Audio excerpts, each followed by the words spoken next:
Chris Hand, it is great to have you back, and I'm starting to think that a monthly visit is not nearly often enough to catch up on. And good to see you again as always. Yeah, a lot has happened just in the last couple of weeks, never mind the last month. Not to mention just even overnight. One thing I wanted to just kind of at least briefly touch on is news that our colleagues at the Jacksonville Daily Record reported on really just kind of in the last few hours. This settlement, basically a Department of Justice settlement that the Department of Justice has now backed away from, a redlining issue that they had basically been pursuing Ameris Bank over and had reached this consent decree. Can you just kind of catch us up on what that was about and what we know now? Sure. During the Biden administration, when Merrick Garland was the Attorney General, one of the big areas of focus for the Justice Department was economic opportunity and equality of economic opportunity. They targeted what are called redlining practices. Redlining is illegal. That is practices where financial institutions do not extend services to particular neighborhoods or areas, particularly neighborhoods or areas that are majority minority. That's been a practice that's been illegal for years. During Mr. Garland's time as Attorney General, the Justice Department really focused on that. And in October of 2023, reached a settlement with Ameris Bank, which used to be based here in Jacksonville, now based in Atlanta, over what it claimed were discriminatory practices. Ameris denied those allegations, but entered into a consent decree to take some remedial action. That included a $7.5 million loan subsidy fund that they would extend, another $1.5 million for outreach in the community, also a promise to open branches in some of the areas here in Northeast Florida where they were claimed to have committed discriminatory practices. Well, now, not quite 2 years later at this point, obviously new presidential administration, new Justice Department, new Attorney General. They have told the U.S. Federal District Court that Ameris Bank has essentially complied with the consent decree and asked for court approval that it be withdrawn at this point. So again, sort of a change in, this happens in administrations, a change in focus, but a pretty big settlement less than 2 years ago. Now the Justice Department is asking the court to approve the removal of the consent decree. And it sounds like, surprisingly, I mean, while this was, as you said, Merrick Garland basically came to town, it was a big, announcement and a pretty huge settlement. Meanwhile, the decision to kind of pull that back has been pretty quiet. I mean, we understand that Judge Marcia Morales Howard here in the district court, in May, kind of co-signing the request from the Department of Justice to say, okay, we're going to allow this to be, I don't know if nullified is the correct word, but resolved. Well, and I think it'll be important to track. And I mean, obviously, we're focused on this particular settlement because it was sort of, based here in Jacksonville. As you say, the former Attorney General came here and made an announcement here in Jacksonville. But I think it's also interesting to track nationally. What does this mean for those policies that were in place during the previous era in the Justice Department? There were settlements and consent decrees of this kind in other parts of the country as well.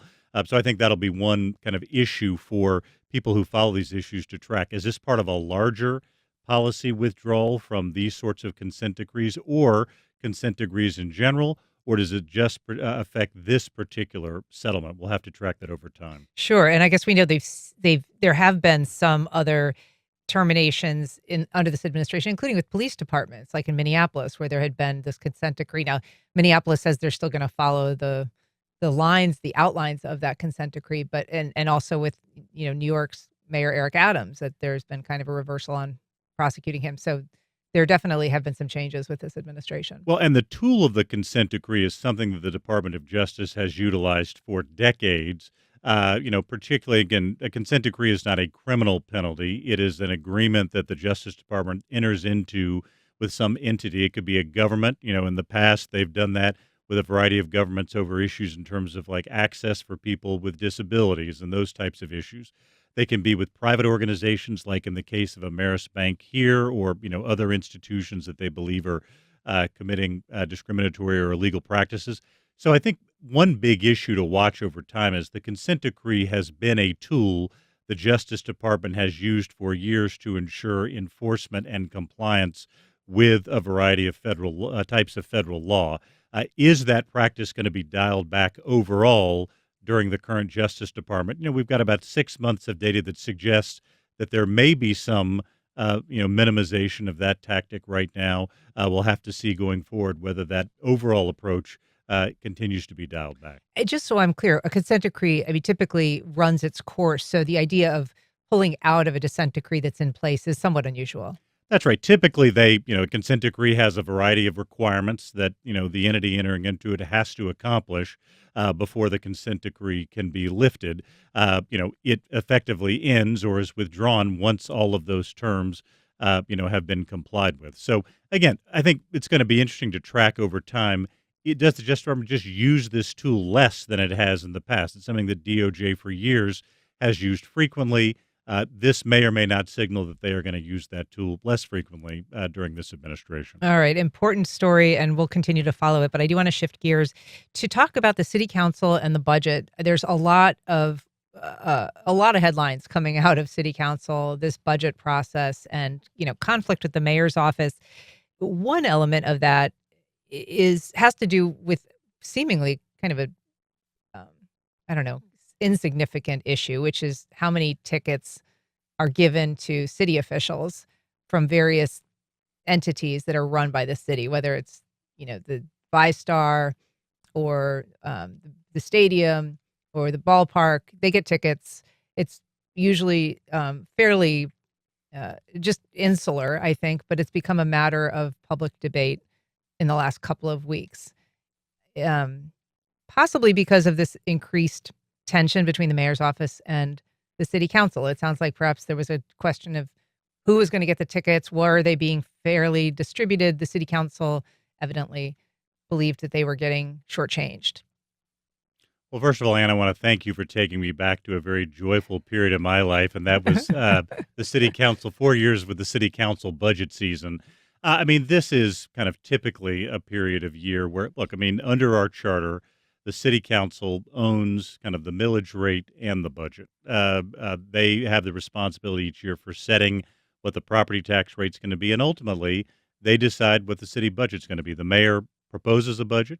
The mayor has some line item veto authority once council passes a budget, but council kind of owns the budget under the charter.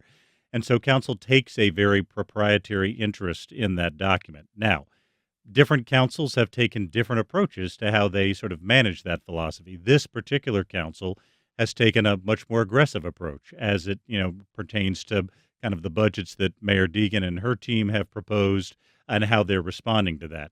Sometimes that's over issues that seem somewhat more substantive. Other times it's over issues that I think probably members of the public scratch their head a little bit and thinking about why are we having fights over this? You've identified one of the big ones, which is the issue of how the city distributes the tickets it gets from the Jaguars as part of its agreements. Just so people understand this background, over time, as people know, the city has entered into a variety of agreements with the Jacksonville Jaguars, whether that's to build the stadium or to do stadium renovations or just sort of manage the stadium over time. There's a stadium and event manager that the city, works with as well on that. Well, as part of that process, the city of Jacksonville gets a tranche of tickets to Jaguars games. It also owns a box at the stadium where city officials can use those. You don't typically see this issue sort of bubble up at the council level, but apparently there is some disagreement over how those tickets should be distributed. This is one of those issues that really is classic insider baseball. Again, I have to imagine, Ann, that a lot of folks who are watching the budget process are just sort of perplexed as to why, when the city's dealing with a $2 billion budget, there's a variety of challenges that exist in the city, from continuing effects of inflation to obviously issues of affordable and attainable housing. And the city has big issues on its plate. So it's been interesting to see this take up a lot of bandwidth. The most recent development in this, as you know, is the council president, Kevin Carrico, who was on this show not long ago, has proposed an amendment that would essentially eliminate any of these tickets being able to go to elected officials, which might resolve that for once and for all. But it has been interesting during this budget season to see the issues that have gotten attention. Obviously, kind of the big ticket item has been city council, or at least some city council members, wanting to cut the millage rate from what the mayor proposed by 1/8 of a mill, which would result in their need to find about $13 million in spending cuts. But what some of those cuts have been and some of the issues that have sort of spawned from that, I think, have been surprising to people. That they've touched on matters like Meals on Wheels or access to health care, or now Jaguars tickets, which is sort of a tangential issue coming out of some of these budget debates. So, again, it's not unusual for the mayor's office and the city council to spar over the budget, particularly when budgets begin to decrease, particularly when there's some differences in maybe political party or ideology between the two branches. I think what's been surprising this year is the specific issues that have been at the heart of that debate. We're talking to Chris Hand about the latest state and local headlines, and you're welcome to join our conversation. You can give us a call at 904-549-2937. You can email us at firstcoastconnect@wjct.org, or you can reach out on Facebook, Instagram, or X at FCC On Air. We've got a call from Mark on the west side. Good morning, Mark. Go ahead. Well, this may be a tangential issue to some, but it just makes my blood boil. It is such a bribe, especially with the Jaguars. I mean, they've got a set of box seats, and Shad Khan is up there, and they're up there together, and they're talking about this or that. How can that not be a violation of the Sunshine Rule to begin with? And again, Shad Khan every few couple of years comes to us hat in hand, wanting the taxpayers to cough up $10 million or $20 million or $1 billion. How can that not be seen as a bribe? And I understand. What I don't understand is how these elected officials, who have to go through some sort of ethics training, I'm sure, don't see that as such. Pure and simple. And even, let's say, under the best of circumstances, it's not a bribe. It stinks of a bribe. It looks like a bribe. And they should just make a blanket statement that we won't accept this. This is wrong. It appears to be wrong. So, do away with it. Thanks, Mark. Chris, your thoughts? Yeah, and Mark, just to be clear, when I talked about tangential, I meant tangential to the budget because these tickets don't necessarily have huge budgetary implications. But I think Mark raises a good point. A lot of people are concerned about some of these optics, particularly kind of given the fact that the city is now making a nearly $1 billion contribution to a new Jaguar stadium. So again, tangential in the sense that this isn't a direct budget issue, but is something that I think the optics are sort of challenging. That may be why President Carrico this week came out with his amendment to kind of end this practice altogether, sort of reflecting to some extent the sentiment that Mark is talking about. There had been an earlier amendment that former Council President Ron Salem had introduced that would sort of change the way these tickets are distributed between the mayor's office and the city council's office. And by the way, these are not necessarily mayor's offices, and city council members sometimes give these to nonprofit organizations or others. It's not necessarily for people's personal use. But to Mark's point, the optics can be challenging on that, which has been interesting that makes it sort of interesting. This is an issue where council has decided to, plant its sword in the ground. I want to ask you about, you said that, Kevin Carrico has proposed an amendment. It would do away with all of these tickets. It is an amendment to a measure introduced by former city council president Ron Salem, according to Salem, at the request of the council president, Kevin Carrico. And that kind of raises this whole other issue of a different set of optics about how council members are communicating and whether they're doing it in a public forum as the Sunshine Law requires. I want to take a listen to what Councilmember Ron Salem told our colleagues at News for Jax when he was asked about this matter the other day. So President Carrico was involved in something with the mayor's office and asked me to draft legislation that would split everything. We're a co-equal branch of this government so that we can get our share and pass them on to our constituents and such as well. And so he's saying there that Carrico asked him to draft this legislation specifically because he wanted to split these tickets more evenly between the council and the mayor's office. There has already been a complaint filed with the state attorney's office, questions raised about council members texting the council president during meetings to ask about procedural matters, and concerns by the complainant, Leslie Jean Bart, who's a local attorney and the president of the Democratic Black Caucus for Duval County, saying that's a violation of the Sunshine Law. This additional matter then kind of piling onto that. Now, we're going to have Leslie Jean Bart on the program next week, and we'll ask her about this. But her contention is that council members are having substantive discussions about policy matters out of the sunshine. Do you think that this instance where Ron Salem's talking about being asked by the council president to introduce legislation with the goal of splitting tickets more evenly, does that sound problematic to you? I think without knowing kind of more facts at this point, Ann, because there are situations at times where council presidents will say, I want someone to kind of tackle a particular subject and I want them to sort of pursue legislation on it without necessarily directing exactly what that legislation should say. For everyone's, I mean, I think most people have kind of awareness of how this works, but under, Florida law, the Sunshine Law, members of deliberative bodies like the city council cannot conduct public business or kind of have conversations about substantive legislation that might come before the council unless that occurs in a noticed meeting where the public is informed of that meeting, has an opportunity to attend. And that's been, I think, some of the concerns that have been raised. This is something that comes up with a variety of legislative bodies. In fact, as you may know, the St. Augustine Airport Authority is now missing 3 members for a very similar issue because they were indicted for that and had to resign from the board. And so it's something that the law enforcement and others take seriously. But it is very fact specific in terms of exactly what happened in the instance, what was discussed. Was this just procedural, scheduling, something else that doesn't fall into the category of a substantive conversation about matters that will come before the body? And so there's a lot of facts that go into that sort of determination. So I think it's a little too early to tell what's involved here. There has been a history at the Jacksonville City Council in years past. Back about 20 years ago, there was a scandal involving city council members having meetings outside of the sunshine to discuss legislation. The state attorney's office, then led by Harry Shorstein, took a look at that issue.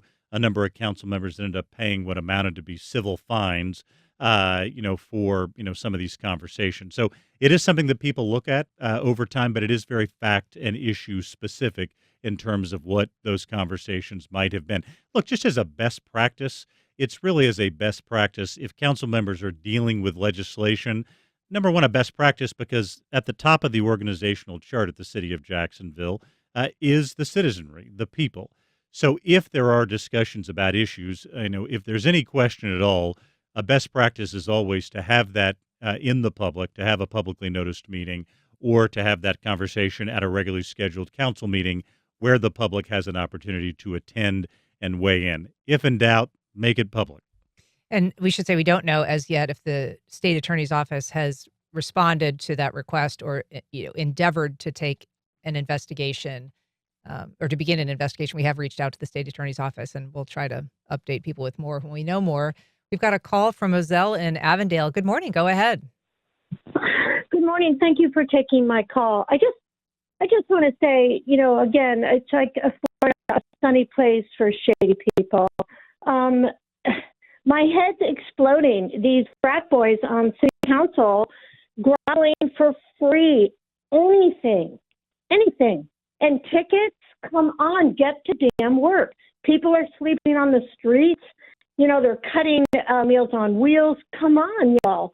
Tickets, they should be given. They should be given to nonprofits. They should be given to, random lottery chosen people. Certainly not elected officials. I mean, if they need us to do a GoFundMe to help them raise money to buy a ticket, ask for a GoFundMe so they can go to a Ducks game. They're pathetic, and they should be ashamed. There's no shame. Bring back shame. Thanks, Roselle. I mean, we should talk a little bit about some of the proposed cuts, Chris, because they're real. They're happening right now. And Meals on Wheels is one of them. The city council proposing to cut what the budget request was by $1.9 million, which, according to the city, would drop the number of basic elderly people who are eligible for Meals on Wheels down to under 1,000 people, and basically leaving another 1,900 people without. That has been one aspect of this kind of debate between the mayor's office and the city council, and that has been, I think, a bit unusual. I think city council members are always very well advised to pick their battles carefully. There's also a good piece of advice that I think is good life advice, which is don't cut off your nose to spite your face. And I think one thing we have seen in this particular budget year is council making some unusual choices as to where they want to make stands in this budget process. Meals on Wheels is an extraordinarily impactful and popular program that serves a lot of seniors who are in need. And as I think people who have said during this debate and just say generally, it's one of the most efficient and biggest return on investments people can make in seniors because of the importance of quality nutrition toward senior health. So a very popular program, and not just popular from people who receive Meals on Wheels, but also from volunteers and others. It's a place where a lot of people choose to serve. So again, it's been a little puzzling that in a $2 billion budget, that this is a place where council sort of has decided to make its stand, particularly where there are going to be a number of impacts from this. I think council's contention is, well, over the last year, we funded Meals on Wheels more than we have in the past, so we're just sort of dialing that back to historic levels. Well, be that as it may, there are going to be a number of people who were taken off the Meals on Wheels wait list who are going to go back on it as a result of this cut. A bit of an unusual place for council to make its stand. Also, cutting funding for people who are uninsured to be able to have access to healthcare services, to medical care. Another sort of unusual place for council to sort of make its stand in this process. But they are going to have to find some place to cut, right? I mean, they are looking at clearing space for $13 million for these proposed property tax rollbacks. Right, and remember, we're dealing with a $2 billion budget. No question that if council decreases the millage rate, it's going to have to figure out where to find that money. But there are, as someone who worked closely with the city budget for 4 years and obviously has followed it closely since then, there are a number of places in the budget that I think are much more likely to yield savings than some of these individual programs. What most of these seem to have in common is that, they were proposed in the mayor's budget and they're part of the mayor's priorities. And that's what council seems to be targeting rather than going through the larger exercise of we have a $2 billion budget. Are there potentially places we can save money? And I would argue that there almost certainly are. In a $2 billion budget, there are clearly places you can save money. But the places where you can save money in a $2 billion budget are usually much more expansive than just some of these individual programs that happen to be proposed in the mayor's budget. All right. I do want to shift gears and talk about redistricting because, as we know, the Texas House voted Thursday, just yesterday, about to implement a newly drawn congressional map that is designed specifically to favor Republicans in the next set of elections in the midterms. And there's discussion about other states that could follow suit. California sort of expected to, although it might be a little bit more of a difficult ride than Texas. And Texas still has to be finalized. But Florida could be one of those states. What are the implications? Remind us, why redistricting matters to ordinary folk. Well, because it very much controls, who controls the U.S. House of Representatives. Just so as everyone remembers, the process is or is supposed to be. We have a census every 10 years in this country to kind of gauge determine what the U.S. population is. Based on the results of that census, we apportion 435 congressional seats among kind of different states based on population shifts. Florida is a state that has repeatedly gained seats in the last several censuses because, the state is still growing. And then, where those seats are apportioned because of different political, allegiances and voting behavior very much determines who controls the U.S. House of Representatives. That used to be a once every decade process where that reapportionment would occur. State legislatures would meet. They would draw House districts. Those districts would then, have some judicial scrutiny to determine whether they were compliant with federal law and otherwise go into place, and then people would elect their representatives. What has occurred more recently is that you have what are called mid-cycle redistrictings, where even though there hasn't been a new census, legislatures around the country will go through a redistricting process for one reason or another. What's different now in 2025 is really, frankly, Ann, just how naked the kind of partisanship of the process is at this point. President Trump, again, the control of the U.S. House of Representatives really is on the razor's edge. Republicans have a very slim majority right now. So I think there's concern that in 2026, if you're on the Republican side, the control might flip back to the Democrats, which is not unusual when you have one party in charge of the White House. It's not unusual for another party to ultimately gain control of Congress. In an effort to potentially forestall that, President Trump encouraged the state of Texas to redraw its lines and create up to 5 new Republican congressional districts in Texas. Now, that's not a guarantee. Voters ultimately, at the end of the day, will decide who occupy those seats, but based on past voting behavior, those seats are more likely than not going to be Republican. That has touched off a response from other states around the country. So in California, as you say, Governor Gavin Newsom has announced that he is going to seek, they're going to have a special legislative session. He is going to seek a constitutional amendment in California that would allow them to have a mid-cycle redistricting, which would essentially negate the effect of what Texas does by redrawing their lines to have 5 new Democratic seats. Well, now you're seeing that race around the country. The Trump administration's been talking to the state of Indiana about potentially kind of redrawing their lines. The state of New York, which tends to lean Democratic, has been trying to figure out ways to redraw their lines. And now here in Florida, the governor has said that he thinks a redistricting would be appropriate. Keep in mind, Florida just drew its district lines 3 years ago. And that was a litigious, long process. Right, which really has sort of just concluded. There was kind of rulings just in the last, month or so that have finally concluded that process. And now there's discussion about doing it again. Florida does seem to be on a slower pace than some of the other states. House Speaker Danny Perez has announced kind of a select committee on redistricting to kind of take a look at congressional districts. We don't know yet what the pace of that's going to be. It doesn't seem like that's sort of at a breakneck pace, but we'll find out soon whether Florida is truly committed to that. One thing that may influence this is Florida has an early legislative session in 2026. The way under our state constitution, in even number years, the legislature meets from January to March rather than from March to May. So the legislature will be reconvening again very soon.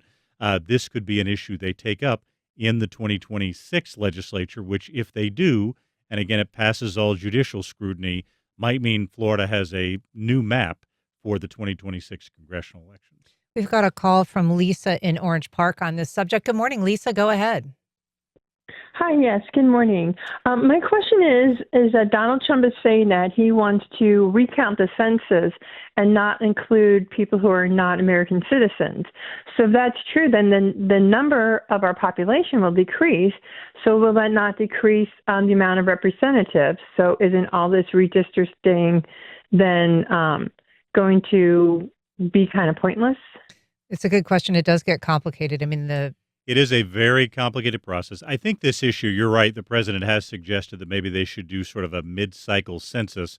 I think that may run into some constitutional problems as the Constitution sort of sets forth that when the country is supposed to decide, supposed to have a census, there's federal law that implements and that. who's supposed to be included. Exactly right. And so that there are a variety of the law deals with the federal law deals with that at a variety of different places. So it's not something that an administration just has the power to say we're going to kind of do this and do it separately. It also is an expensive process that involves appropriations as well. To one of the points the caller raised, would this shrink the number of representatives? The answer is no. Right now, the number in the House of Representatives is fixed at 435, and that is just sort of reapportioned again every 10 years, when we currently do the census. That could be changed. The number in the House of Representatives, that would require legal action. There have been some suggestions over time that perhaps we need to grow the House of Representatives since that fixed number has been in place for a long time. I mean, it wouldn't overall shrink, but could it shrink in Florida if we weren't to count for instance, the population of people who don't have full legal status? It could certainly change in a variety of states depending on what the parameters of the census are. But again, changing those parameters of the census is a lengthy legal process that isn't just accomplished by executive order or fiat or some other sort of quick process. It would have to go through Congress. Some would argue that it would require a constitutional amendment in some cases and would certainly have judicial scrutiny. So the process of changing the census is not something that can or would happen overnight, just given some of the legal parameters that are there. Does it in some ways feel to you, Chris, like they're just lifting the veil on the partisan goals or just really the political aspect of our voting process? Because I think a lot of people look to a partisan redistricting as politicians selecting their voters as opposed to voters selecting their elected officials. It seems to really make it a much more end driven and sort of a fait accompli when it comes to an outcome. It seems much more transactional, I guess. Yeah, I think some would argue that legislatures have been doing this for years, selecting their, as you say, selecting their voters rather than voters selecting their representatives. I think one thing that's very different about what's happening right now is that it's happening mid-cycle, right? That it's happening not in 2022 or 2032, if we want to look ahead, which is when this process typically occurs, but we're having conversations about it in 2025. I think what's also different about this is, like I said earlier, just how naked and transparent the goals of this process are. The idea behind redistricting is to make sure that every citizen of a particular state, lives in a district of equal size, has representation. There's supposed to be some equality of opportunity in that process. Now we have these redistricting happen, which are for the blunt stated reason of trying to impact control of the United States House of Representatives, after the 2026 election. That is a very different type of language than we have seen in the past as it relates to redistricting. There's been all sorts of things discussed in that regard, but now no one's even attempting to hide what the goals are, and the goals are partisan control of the U.S. House of Representatives. The timing of that and the messaging of this process, even if those were goals in the past, they've never been so explicitly stated as they are now. We've got a call from Jason in San Marco. Good morning, Jason. Go ahead. Good morning. Really enjoying this show. You guys sort of stole my thunder a little bit, but the points I wanted to make are, number one, Trump is operating out of fear. And I really wish that the national media would pump that narrative, because everyone looking at any poll sees he's about to get his rear end kicked in the midterms. He's operating from fear. Number two, I want to say is that Donald Trump is opposing mail-in ballots, which is utterly ridiculous considering that's how he's voted the last several years. If Democrats were shown to be using paper ballots, then he would be against that. It's another absolutely patently ridiculous point of view that he's taking. And the third thing I want to say, and you just hinted on it, was that it seems to me that if they go into a census and start very carefully counting people who are not citizens, who don't have proper immigration status, that Texas and Florida are going to take a big hit, because they have to be home to large populations of Hispanic people who have questionable citizenship status. Thank you so much for taking my call. Thanks, Jason. We also have a call from Karen in Atlantic Beach. Good morning, Karen. Go ahead. Good morning. Love your program. Absolutely. I'm going to go back a bit, because I'd like to bring up the point about 8 to 10 of our city council members are all shown and listed in our local newspaper as being millionaires. And, they all make over $100,000 in salary to be on the city council. And if they seem so concerned about our budget and are going to be cutting things like Meals on Wheels and very needed, safety nets, why don't they just give up their salaries or at least cut it way back? Why do they need that much money? And the money, instead of taking the salary, those could be put towards Meals on Wheels and other needed safety nets. Just a thought. Thank you. Chris, you're shaking your head, though. The salary is not quite that much. No, certainly we can have debate about these different budget items, but just to sort of make sure this is grounded in facts, council members do not make more than $100,000 a year. In fact, they make much less. They are paid as part-time city council members. Many of them work far more than part-time schedules. They work, frankly, more than full-time schedules. Maybe a little more than half that. Is that fair? Well, yeah. Certainly in the mid five figures, certainly not in the six figures. I don't know, with some of the adjustments, and some council members have turned aside some of the kind of automatic raises that have occurred. So no, I do want to clear up that council members, and again, I'm not an expert on what individuals' personal wealth is, but in terms of the salary they receive from the city of Jacksonville, it is not a six-figure salary.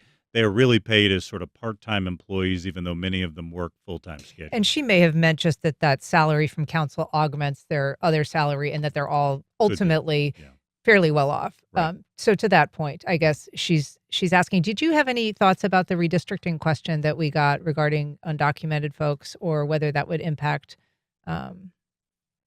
Florida in a potential census. I think, and again, I don't know if any models have been run about potential census changes and how they might sort of impact kind of redistricting in different states. It'd be interesting to see if that occurred.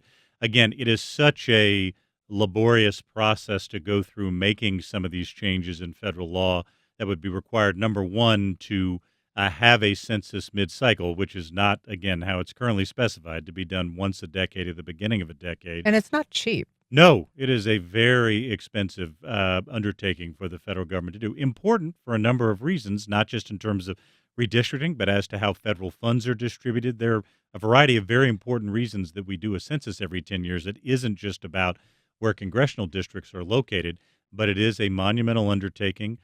Typically, lots of volunteers are involved. There are some sampling methods that can be used now, but it's a big, big federal government project, not easily undertaken more than once a decade, both because of the person power involved, because of the cost involved, and to make changes like some of the ones we're talking about today, the legal process involved as well. So I don't know if models like that have been done. It would be interesting to see that. If this, becomes more of a conversation, I'm sure there'll be even more of a focus on what some of the consequences or implications could be. I do just want to briefly touch on the question of whether the Duval County School Board will be relocating its headquarters from the South Bank down more towards the Bay Meadows area. It's something that our colleagues at Jacksonville Today have been covering quite extensively. Are there concerns about having that somewhat South Bank anchor leave downtown? What are your thoughts about that relocation? Obviously, they're going to try to do it as a cost-saving measure. They have been the Duval County School Board. I mean, they've been there on the river in South Bank, Jacksonville since the early 1980s.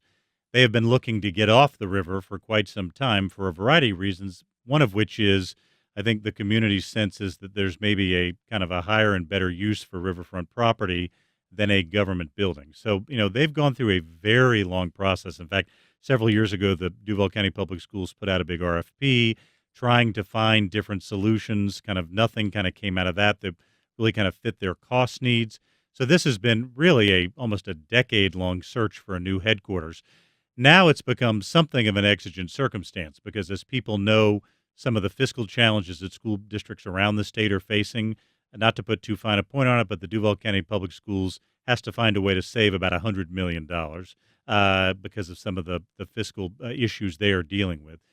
They have proposed now selling the building that they own on the South Bank on the St. Johns River. I think they believe they can get about $20 million for that building, and then buying an office building on the south side of town in what's called the Prominence Office Park to kind of orient people kind of right where Bay Meadows Road meets I-95. There's an office park where Southeastern Grocers has been located. There have been others. There's some state of Florida buildings back there. They intend to buy an office building there for $14 million. So that would net the Duval County Public Schools $6 million, which, this is a time where, cash is certainly at a premium for them. So this is scheduled to come up before the school board at its September 2nd meeting, the meeting that is right after Labor Day.